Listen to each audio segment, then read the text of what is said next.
नमस्कार. माधुरीज किचनमध्ये तुमच्या सगळ्यांचे अगदी मनापासून स्वागत. आज आपण झटपट होणारे मुगाच्या डाळीचे डोसे आणि त्यासोबतच चटणीची रेसिपी पाहणार आहोत. त्यासाठी कढईमध्ये तेलामध्ये 1 चमचा जिरे आणि हिंगाची फोडणी द्यायची. सगळं छान परतून झालं की त्यामध्ये 4 लाल मिरच्या टाकायच्या आणि परतून घ्यायच्या. 10-12 लसणाच्या पाकळ्या, बारीक चिरलेला कांदा टाकायचा आणि परतून घ्यायचा.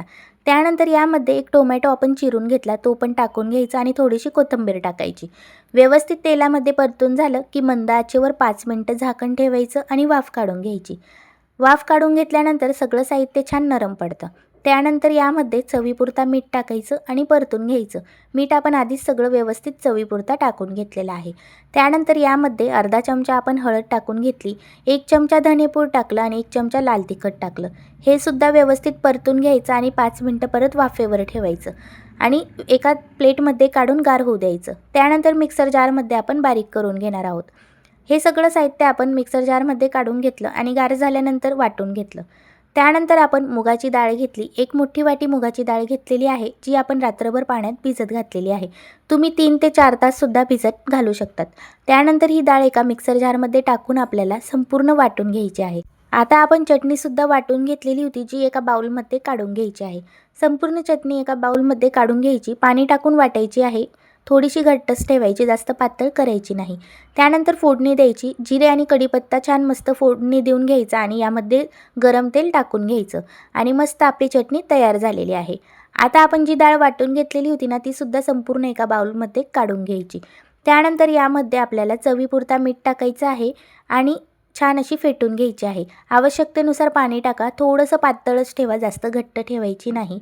पातळ ठेवली ना डोसेसुद्धा छान क्रिस्पी होतात.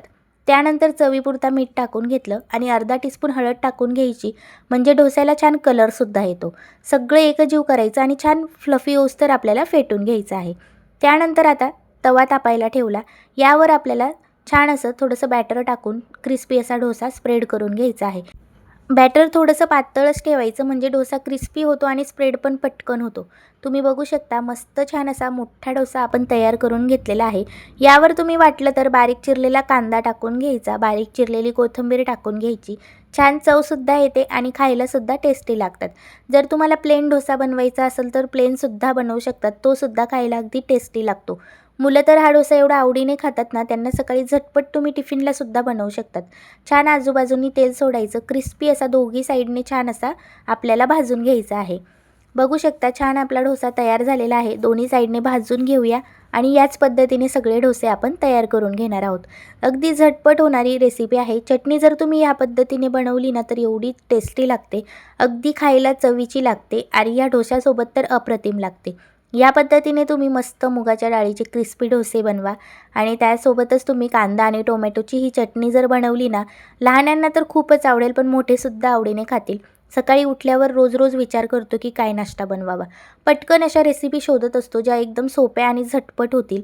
जर तुम्ही ही क्रिस्पी छान मस्त अशी डोश्याची रेसिपी बनवली ना, तर मुलं तर आवडीने खातीलच, त्यासोबतच मोठ्यांसाठी पण बनवायचं टेन्शनच मिटेल. हीच रेसिपी बनवली ना, तर ते सुद्धा आवडीने खातील. या पद्धतीने तुम्ही झटपट होणारे मुगाच्या डाळीचे डोसे एकदा नक्की ट्राय करा.